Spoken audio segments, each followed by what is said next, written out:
YouTube family अस्सलाम वालेकुम, welcome back to my channel and welcome back to my new blog. तो कैसे हैं आप सब लोग? उम्मीद करती हूँ सब लोग खैरियत से होंगे। मैं भी शुक्र अल्हम्दुलिल्लाह बिल्कुल खैरियत से हूँ। स्टार्ट करते हैं आज का ब्लॉग स्टार्ट करने से पहले अगर अभी तक आपने मेरे चैनल को लाइक सब्सक्राइब और शेयर नहीं किया तो प्लीज़ लाइक सब्सक्राइब और शेयर जरूर करें। बेल आइकन के बटन को भी प्रेस कर दें कि न्यू आने वाले ब्लॉग आप देख सकें और इंजॉय कर सकें। और प्लीज़ कमेंट बॉक्स में भी आके ज़रूर गाइड किया करें, बताया करें कि आपको मेरे ब्लॉग कैसे लग रहे हैं। तो जैसे कि हम वापस कराची आ चुके हैं, खूब पंजाब में भी गर्मी थी और कराची में भी बहुत ज़्यादा गर्मी है, लेकिन स्कूल स्टार्ट होने वाले हैं, बच्चों की बुक्स वगैरह ले रहे हैं। तो आज मैं नाश्ते से फ्री होकर पहुंची थी उर्दू बाज़ार। जैसे कि मैं कपड़ों के बारे में भी आपको अपडेट देती रहती हूँ कि कपड़े भी मैं लेती हूँ सेल से। मैं अल्हम्दुलिल्लाह जितने मेरे लग्जरी ड्रेसेस होते हैं मैं ऐसे सेल का वेट करती हूँ, सेल में से ही कपड़े ले लेती हूँ। ऐसे ही मैं बच्चों की बुक्स जो कि बहुत एक्सपेंसिव बुक है, ओ लेवल की होती हैं, तो वो भी मैं यूज़ ले लेती हूँ।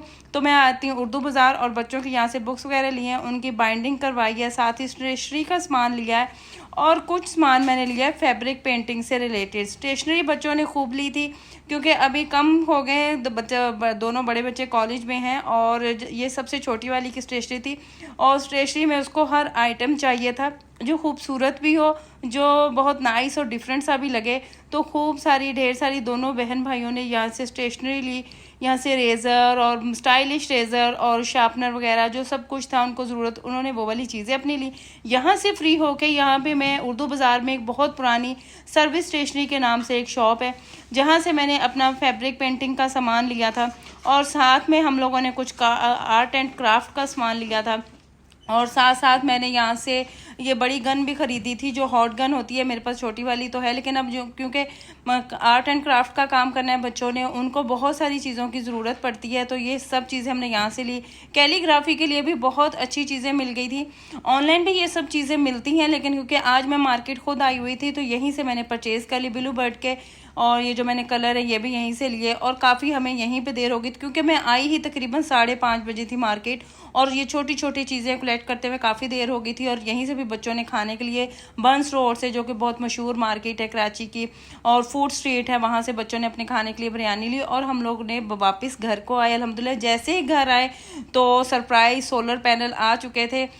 हर कोई आजकल सोलर पैनल लगा रहा है, तो ऐसे ही हमने भी सोलर पैनल लिए और इंशाल्लाह जैसे इनकी फिटिंग में मैं आपके साथ वो वीडियो भी शेयर करूंगी। तो अनबॉक्सिंग चीज़ें हो रही थी, ये बेटी को बहुत एक्साइटमेंट हो रही थी कि जो चीज़ें ख़रीद के लाएँ उनको खोला जाए और उनको देखा जाए।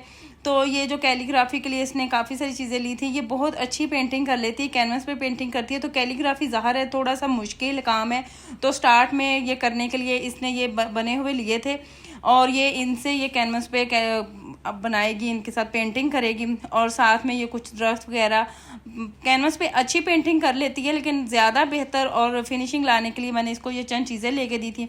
कुछ फैब्रिक पेंटिंग के डिज़ाइन थे जो कि मैंने खुद से करनी है और ये कैनवस लिए थे और साथ साथ में ये जो धागे वगैरह होते हैं कि इनको मतलब ये जूट का धागा कहलाता है और सब चीज़ें अनबॉक्स करी स्टेप बाय स्टेप। काफ़ी ज़्यादा ये चीज़ें मैंने ली थी। इनमें कलर थे, जो फैब्रिक कलर भी थे और कैनवस कलर भी थे, ग्लू वगैरह थी, स्प्रे बॉटल्स थी, सीज़र, हॉट गन की ये जो स्टिक होती हैं ये काफ़ी सारी लाए थे, बाइंडर वगैरह के। जो लोग आर्ट एंड क्राफ्ट का काम करते हैं, जो लोग फैब्रिक पेंटिंग करते हैं, वो इन चीज़ों से अच्छी तरह वाकिफ़ होंगे। और ये काफ़ी छोटी छोटी चीज़ें होती हैं क्योंकि मेरे बच्चे अभी स्टार्ट करने लगे हैं, ये तो समझे बिगनर्स ही हैं और जो बेटी हैं वो तो काफ़ी टाइम से कर रही हैं, वो थोड़ी बिगनर से उनका स्टेप बढ़ गया है, एक स्टेप ऊपर चली गई हैं। क्योंकि बेटा अभी स्टार्ट करने लगा है तो उसको भी शौक़ हो रहा है देख देख के वीडियोस वगैरह कि मम्मा मैं भी ये काम स्टार्ट करता हूँ। कुछ मसरूफियत रह जाती है और मैंने बच्चों को इसीलिए ये सामान वगैरह लेके दे दिया था कि बेहतर है कि बाहर जाके माहौल में बिगड़ने से बेहतर है कि आप बच्चों को ऐसी चीज़ें लेके दें, ऐसी एक्टिविटीज़ में डाल दें कि बच्चे अपनी ही लाइफ में बिज़ी हो जाएं और वो अपने काम में बिज़ी रहें और वो बाहर के माहौल में ज़रा कम जाएं और कम उसको फॉलो करें। यही सबसे बेस्ट बात होती है कि जो बच्चे आपके चाहते होते हैं, उनको जिस चीज़ की ज़रूरत होती है या वो जिस चीज़ को लेना चाह रहे हैं, आप उनको खुद से ले दें और उनको टाइम के मुताबिक और मतलब उनके साथ टाइम की भी सेटिंग करें और उनको हर चीज़ भी दें और उनके साथ कन्वर्सेशन भी ऐसी करें कि बच्चे आपके साथ शेयर भी करें, आपके साथ फ्रेंडली से भी रहें। और साथ साथ ये A4 शीट थी वो भी ली थी, क्योंकि बच्चों के बाकी काम भी उन्होंने प्रिंट आउट वगैरह करवाने होते। इन सब कामों से फ्री होके मतलब काफ़ी रात हो चुकी थी। ये तो मैंने नेक्स्ट डे स्टार्ट किया था। मेरा माइंड था कि आज मौसम थोड़ा सा बहुत अच्छा हो रहा था और बादल वाला, तो पकौड़े बनाते, पकौड़े के साथ कड़ी भी बन जाएगी तो मज़ा आएगा। लेकिन हस्बैंड ने कहा कि नहीं, कुछ अच्छा बनाएं, हलीम वगैरह बनाए। तो गोश्त मैंने पहले ही एकदम मतलब जो फ्रीज़ हुआ हुआ गोश्त होता है, मैं उसको पहले से डिफ्रोस्ट कर लेती हूँ और फिर उसको साफ़ करके क्लीन करके रख लेती हूँ, ताकि अचानक पकाना पड़े तो इजी हो जाए। दालों को काफ़ी देर भिगोने के बाद वॉश किया, वॉश करके भिगो के रख दिया था। सबसे पहले मैंने दालें बॉईल कर ली थी, मैं प्रेशर कुकर में ही बना रही थी। पानी डाला, पानी के साथ तेज़ पत्ते डाले, नमक डाला और हल्दी डाल के मैंने खूब अच्छे से दालों को बॉयल कर लिया।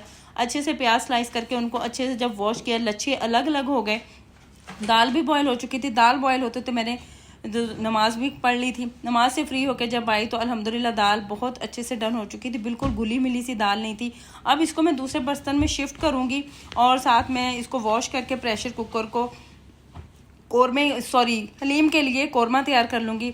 उसके लिए मैंने डाला प्रेशर कुकर में, पहले प्याज डाले, सारे ही प्याज मैंने डाल दिए थे और तकरीबन 2 पिंच, बड़े पिंच लेके मैंने सॉल्ट डाला था। ये मैं लास्ट वीडियो में भी बता चुकी थी। अगर आप प्याज फ्राई कर रहे हैं तो उसमें सॉल्ट डालें, 1 पिंच नमक डाल दें तो प्याज बहुत अच्छे से गोल्डन फ्राई हो जाते हैं। और मैं साथ ही ये हलीम के लिए इसी में से प्याज थोड़े से अलग कर लूँगी। और जो दाल मैंने दूसरे बर्तन में डाली हुई है उसमें तेज़ पत्ता जो थे वो मैंने निकाल दिए थे और मैंने खूब इस घोटने के साथ खूब घोटा था दालों को, कि थोड़ी थोड़ी जो रह गई थी वो भी इसमें मिक्स हो गई थी। इसका बहुत फ़ायदा होता है। आज थोड़ी डिफरेंट टेस्ट से बनी थी, क्योंकि मैं घर में डेली रूटीन से रिलेटेड बना रही होती, मैं कोई रेसिपी नहीं दे रही होती।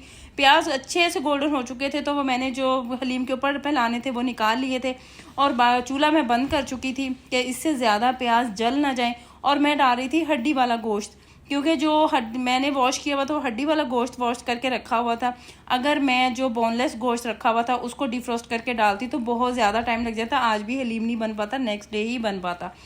तो मैंने इसी हड्डी वाले गोश्त को इस्तेमाल किया था। मैंने सबसे पहले प्याज गोल्डन फ्राई करके उसमें गोश्त डाला था, गोश्त डाल के लहसुन अदरक का पेस्ट डाला था, अच्छे से फ्राई किया, गोश्त का कलर चेंज किया। इसमें मैंने तकरीबन 2 टेबलस्पून सूखा धनिया डाल दिया था, यही पिसा हुआ बचा हुआ था। साथ में 1 टीस्पून भर के गरम मसाला डाला था, पिसी हुई लाल मिर्च डाली थी और हल्दी डाली थी। और साथ ही मैंने इसमें थोड़ा सा दही, इनको खूब अच्छे से मैंने पहले भुना था। भुनाई करने के बाद इसमें मैंने दही डाला था, दही तकरीबन 1 कप शामिल कर दिया था मैंने। इसमें काफ़ी खट्टा दही था।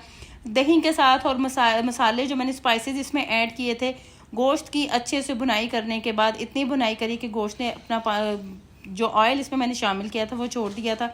और फिर मैंने इसमें पानी डाला, पानी इतना डाला कि गोश्त को बहुत अच्छे से गलाना था, खूब भर के पानी डाला। और ये आप चेक कर सकते हैं कि इतने अच्छे से गोश्त जो है पानी वो बिल्कुल ख़त्म हो चुका था और गोश्त गल चुका था। अब इतना टाइम नहीं था क्योंकि भूख भी लग चुकी थी और साथ साथ सोलर का काम भी चल रहा था, जिसमें से थोड़ी सी मुझे देर हो रही थी काम करने में, क्योंकि बार बार बेडरूम जाना पड़ रहा था और क्योंकि वर्कर्स आए हुए थे, इलेक्ट्रिशियन आए हुए थे, वो काम कर रहे थे।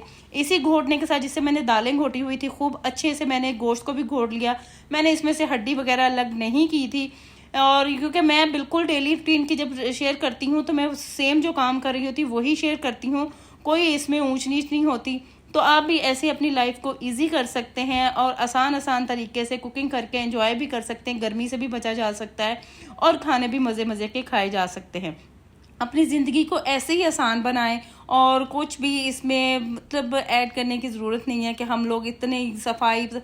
अगर आपको मैं किसी दिन मैस दिखाऊं अपने किचन का, तो साथ साथ मैं मैस भी साफ़ करती रहती हूँ। इतना नहीं होता कि मैं वो गंद पड़ा हुआ है तो गंद पड़ा ही रहता है, लेकिन वो साथ साथ मैं सारी चीज़ें समेटती रहती हूँ और आसान से आसान कुकिंग करने की कोशिश करती हूँ ताकि बच्चे भी इंजॉय करें और लाइफ भी ईजी रहे।